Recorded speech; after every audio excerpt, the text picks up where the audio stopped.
Chernobyl, 1,000,000 casualties. Next on Enviro Close-Up.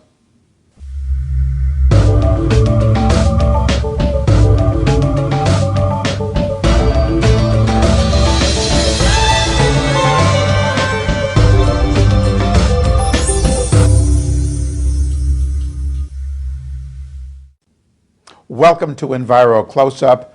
I am Carl Grossman. This coming April 26th marks the 25th anniversary of the Chernobyl nuclear plant disaster.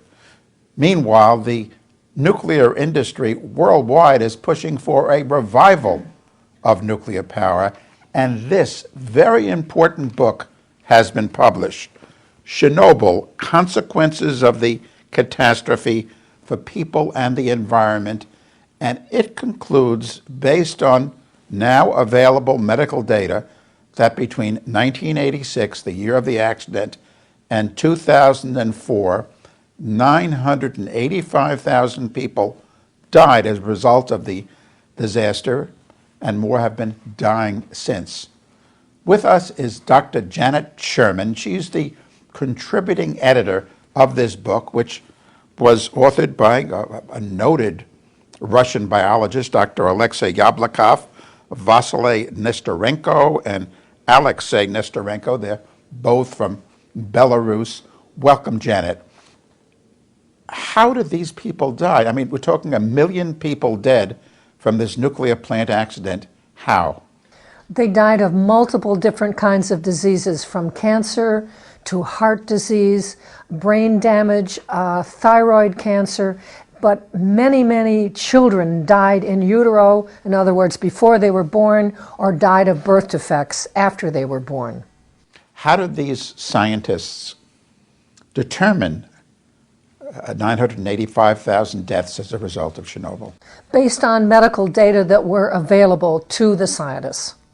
Now, what we've heard, frankly, since the accident, from the International Atomic Energy Agency, which is the global group which is supposed to regulate and promote nuclear power, the casualties of Chernobyl, well, currently the IAEA, International Atomic Energy Agency, on its website says maybe in all be 4,000 people dead. Now, that's quite different from 985,000.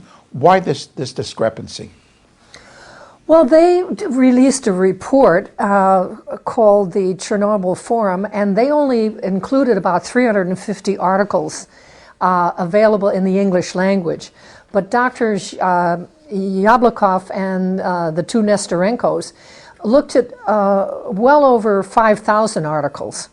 And the people who were actually, we hate to use the term, but boots on the ground, people who were there and saw what was going on. We're talking about medical doctors, scientists, veterinarians, epidemiologists who saw what was happening when people in their communities were getting sick and dying. There's another international agency, the World Health Organization, WHO, and indeed the book charges that the truth has not come out on Chernobyl from the WHO. I mean, forget about the IAEA, but from the WHO because of an agreement between these two agencies. Can you elaborate on that agreement? They formed an agreement in 1959 that has not been changed, where one will not release a report without the agreement of the other. Now, this is like having Dracula guard the blood bank, because the WHO, who is charged with World Health Organization, is beholden to the IAEA before they can release a report. And what the IAEA, I mentioned before, it's there to regulate nuclear technology around the world, but it was also set up to promote it. And it evidently does not want anything from WHO, which would indicate that nuclear power is not good for one's health. That's right. And this needs to be ended. This agreement needs to be stopped. Let me go right to you. Now, you've devoted your life to the impacts of poisons. I mean, that's been your specialty. Mm-hmm. You're a toxicologist. here you're editing this book, you're going through all this scientific data. This has to be a million dead, the Chernobyl accident, the biggest technological disaster in the, frankly, the history of the world. It's true. How did you feel as you looked at the data and you put this book together? Well, I realized it was far worse than I thought it was. And that not only were people dying of cancer and heart disease, but every single organ in the body, whether it was immunological or lungs or cataracts or skin, everything was adversely affected. But not only people, every single system that was studied, and not all were, but every system that was studied, whether it was humans or fish or trees or birds, bacteria, viruses, wolves, cows, every system was changed. Every single system without exception. And this is reflected in this book. It's not just human effects. Many of the birds and animals had similar adverse effects as humans. Now, most people aren't familiar with, I mean, we all know, I think, at this point that radioactivity and cancer go together, but like heart problems, heart disease, how does that connect?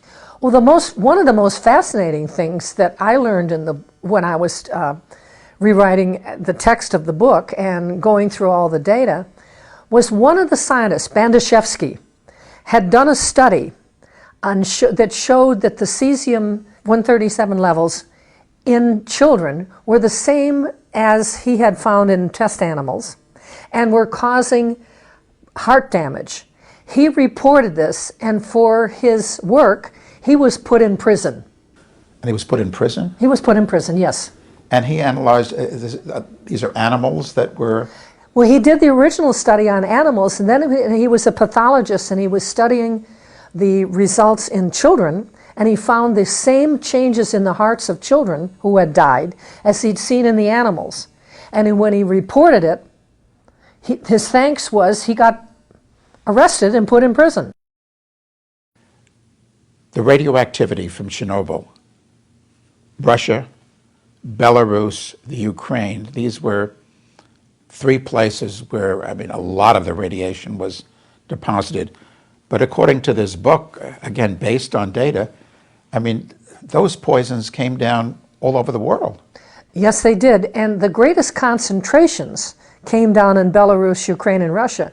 But the greatest amount, more than 50%, spread around the entire northern hemisphere.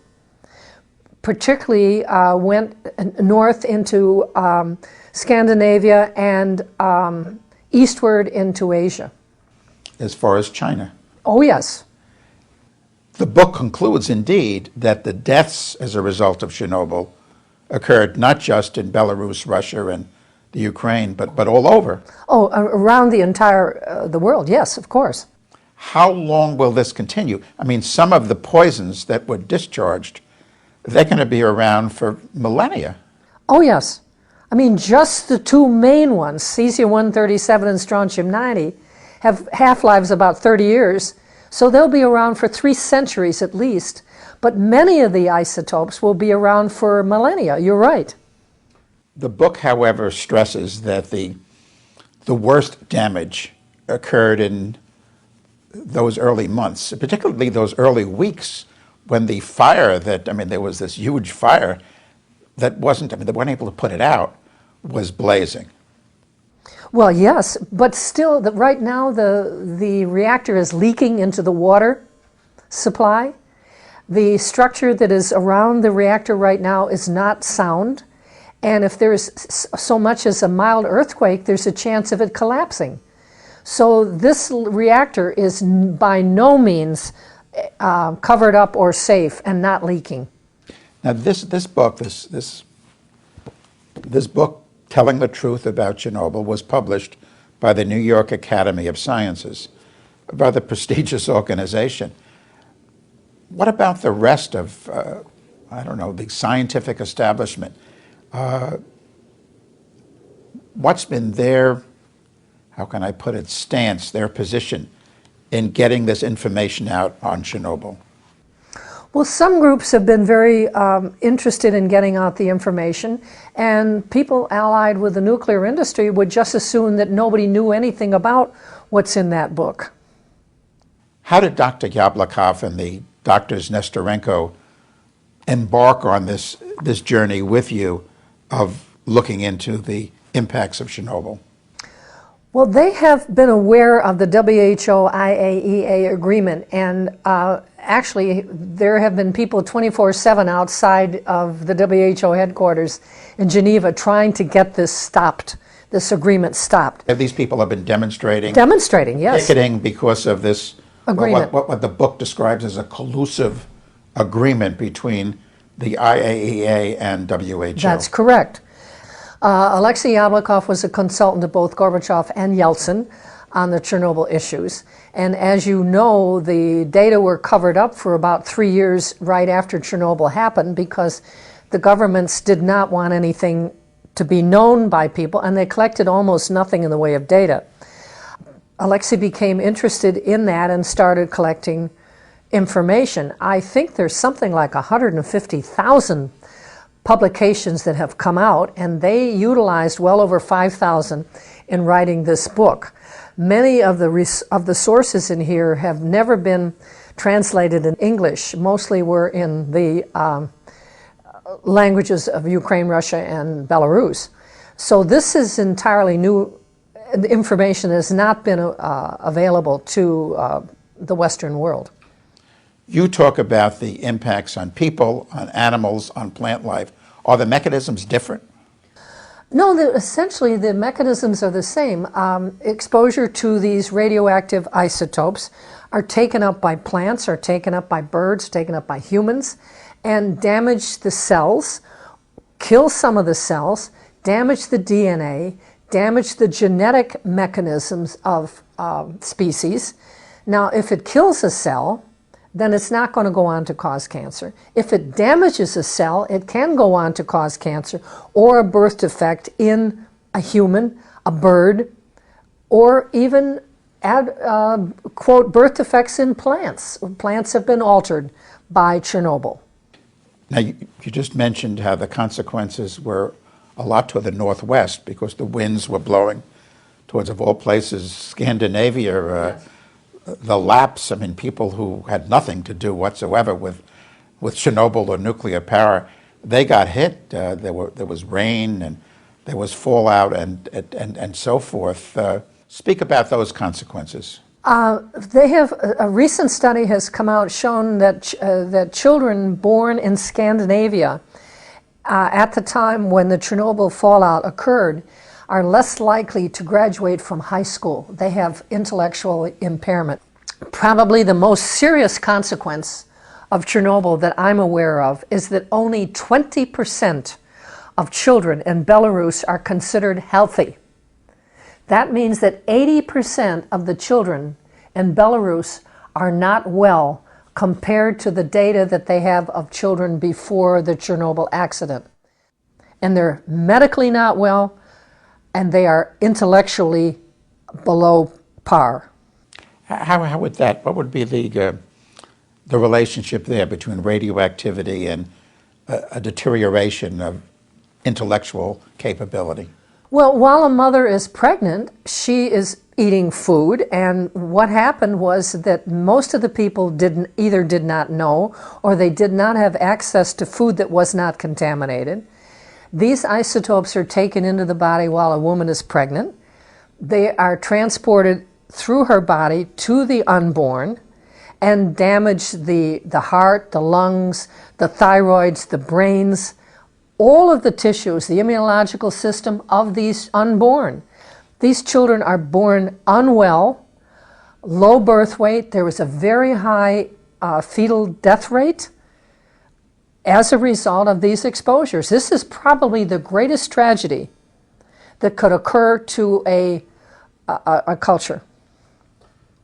After the accident, from the Ukraine, which had been the breadbasket of the former Soviet Union, and it's where Chernobyl